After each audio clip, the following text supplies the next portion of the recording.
부모가 된다는 것은 자신의 유전자를 받고 태어난 자식에게 좋은 부모가 되어야 할 의무가 함께 따라옵니다.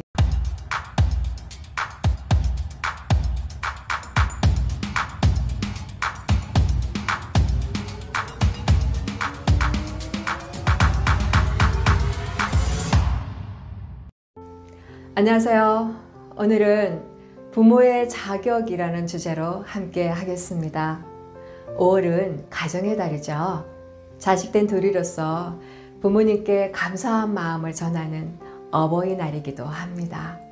보통 사람은 누구에게나 부모가 되는 입장이 되기도 하고 동시에 누구에게나 자녀가 되는 입장일 겁니다.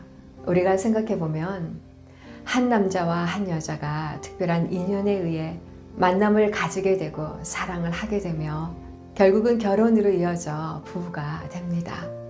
그리고 자녀를 가지게 되고 자연스럽게 부모라는 타이틀을 누구나 갖게 되죠. 부모라는 역할을 본인들이 원하든 원치 않든 결국은 부모가 되어버립니다. 부모가 된다는 것은 하늘에서 선택받은 축복입니다.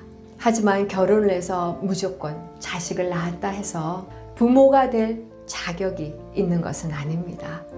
부모가 된다는 것은 자신의 유전자를 받고 태어난 자식에게 좋은 부모가 되어야 할 의무가 함께 따라옵니다. 보통 젊을 때 결혼해서 처음 부모가 되는 모든 사람들은 누구나 부모라는 역할이 처음이라서 서툴고 부족합니다. 부모들은 직장을 다니며 돈을 벌어 먹고 사는 데 시간을 집중하고 그 돈으로 자식을 양육하고 교육하는 데만 집중하게 됩니다. 하지만 자식에게 모든 것을 쏟아붓기 전에 자신 스스로가 좋은 부모가 되기 위해 좋은 부모란 무엇인가에 대해 곰곰이 생각하고 공부하는 부모는 별로 없는 것 같습니다. 오경의 하나인 예기 공례편에 실려있는 유자상시무강 이필정방 불경청이라는 말이 있습니다. 그 뜻을 풀이하자면 어린 자식들에게 항상 속이지 않는 것을 보이며 바른 방향을 향해 서며 비스듬한 자세로 듣지 않도록 가르쳐라 라는 말입니다. 자식은 어릴 적부터 자라면서 부모에게 보고 듣고 배우는 것으로 만들어지는 존재입니다. 누구나 자녀의 성공을 바라지 않는 부모는 없습니다. 또한 누구나 자녀가 훌륭한 사람으로 성장하기를 바라고 설사 부모가 부족해도 자녀만은 뛰어난 사람이 되기를 바랍니다. 그래서 자녀들에게 좋은 교육을 시키고 좋은 학교에 보내기 위해 전념합니다. 하지만 그 어떤 교육보다도 더 중요한 것이 있습니다. 그것은 바로 가정에서의 교육입니다. 가정에서 삶에 꼭 필요한 지식을 가르치고 훌륭한 덕성을 기르도록 올바른 도리를 가르쳐야 합니다. 이때 반드시 염두해야 할 것이 있습니다. 그것은 바로 부모가 자신의 삶으로 보여줄 수 있어야 한다는 겁니다. 부모가 제 아무리 좋은 교육을 시켜도 많은 지식을 가르친다고 해도 부모의 모습이 그 가르침을 행하지 않는다면 그 어떤 가르침도 통할 수 없기 때문입니다. 노노위정편에 선행기연 이후 종지, 먼저 실천하고 그 다음에 말하라라는 말이 있습니다. 그 뜻을 풀이하자면 실천이 따르지 않으면 그 어떤 공부나 가르침도 소용이 없고 군자의 진정한 자세로 볼 수 없다라는 뜻입니다. 부모는 자식에게 가르칠 것 중에 보이는 것, 행동하는 것, 듣는 것 세 가지의 가르침이 있습니다. 중요한 것은 자녀에게 가르침의 방법입니다. 첫째, 보이는 것입니다. 자식들에게 다른 사람을 속이지 말라고 가르치는 것이 아니라 속이지 않는 것을 보이라고 가르치는 것입니다. 단순히 어떤 것을 어떻게 하라는 일방적인 가르침이 아닌 부모의 행동을 통해 정직한 삶의 자세를 자녀들이 보게 하라는 것입니다. 특히 일상에서 가장 잘 드러나는 것은 말과 행동의 정직함입니다. 부모의 말과 행동이 서로 다른 것은 남을 속이는 것과 같고 심지어 부모 자신마저 속이는 모습입니다. 따라서 그것을 자녀에게 보여주는 것은 가장 나쁜 교육이 되고 맙니다. 말과 행동이 정직하지 못한 부모의 모습을 보면서 자녀는 자연스럽게 자신의 목적을 이루기 위해 남을 속이는 삶의 방식을 체득하게 되고 맙니다. 이렇게 체득된 삶의 방식은 그 어떤 교육으로도 바로잡기 힘듭니다. 둘째, 바른 방향을 향해 서다입니다. 항상 올바른 길을 걷는 모습을 보여주라는 것입니다.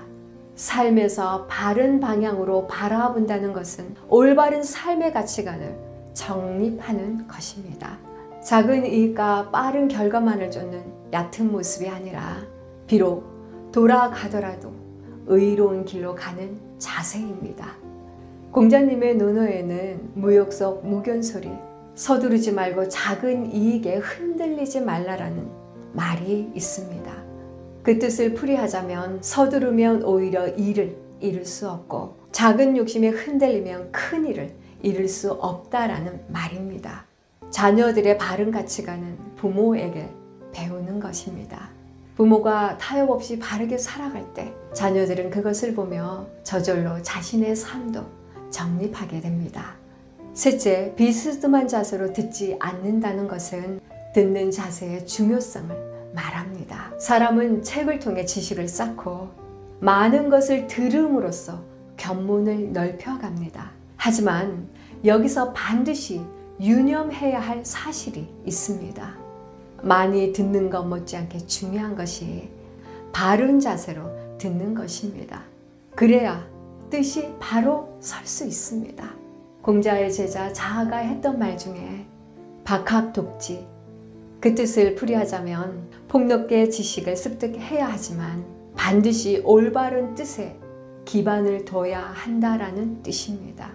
만약 뜻을 바르게 세우지 않고 지식만 습득하면 그 지식을 올바르게 쓸 수 없습니다. 오히려 쌓은 지식이 삶에서 나쁘게 작용할 수도 있습니다. 그 지식이 자신은 물론 집안, 나라까지 망칠 수 있는 것입니다. 자녀들이 가장 가까이에서 배울 수 있는 사람은 바로 부모입니다. 자녀들이 남을 속이지 않는 사람, 바른 방향을 향해 나아가는 사람, 항상 단정하고 예의 바른 사람이 되기를 원한다면 반드시 좋은 부모의 모습을 보여줄 수 있어야 합니다. 왜냐하면 자녀는 부모에게 보고 듣고 배운 것으로 만들어지는 존재이기 때문입니다. 구독자 여러분들도 자녀가 있는 분도 있고 아직 없는 분도 있겠지만 여러분들도 어버이날을 맞아 부모라는 존재를 한 번 더 생각해 보시는 건 어떨까요? 부모라는 존재는 첫째, 자식 스스로가 원하든 원치 않든 자식을 이 세상에 보내는 매개의 역할을 한 존재이며 생명의 고향입니다. 부모라는 존재는 둘째, 자신의 유전자를 자식에게 물려주어 자식이 타고나는 성향을 결정해준 존재로 자식은 부모를 닮습니다. 부모라는 존재는 셋째, 자녀에게 생명을 주고 유전자를 주는 것으로 끝나지 않고 부모는 자녀를 사랑하고 양육하고 교육해야 할 책임이 있습니다. 대부분 부모들은 자신을 희생하며 자녀를 양육하고 교육합니다. 부모라는 존재는 넷째, 부모는 자녀를 기르는 과정에서 끊임없이 자녀의 삶에 큰 영향을 미칩니다. 부모라는 존재는 다섯째, 부모는 자녀의 삶에 모범을 보여야 하는 존재인 것입니다. 부모라는 존재는 여섯째, 자녀에게 있어 절대적 의지와 신뢰의 대상입니다. 5월은 가정의 달입니다. 부모와 자식 간의 소통의 달이기도 하죠. 그래서 오늘은 부모의 자격이라는 주제로 다뤄봤습니다. 오늘 영상은 여기까지입니다. 구독, 좋아요, 여러분의 사랑입니다. 빛나는 여러분의 삶을 응원하며 당신을 만난 것이 제 인생의 행운입니다. 감사합니다.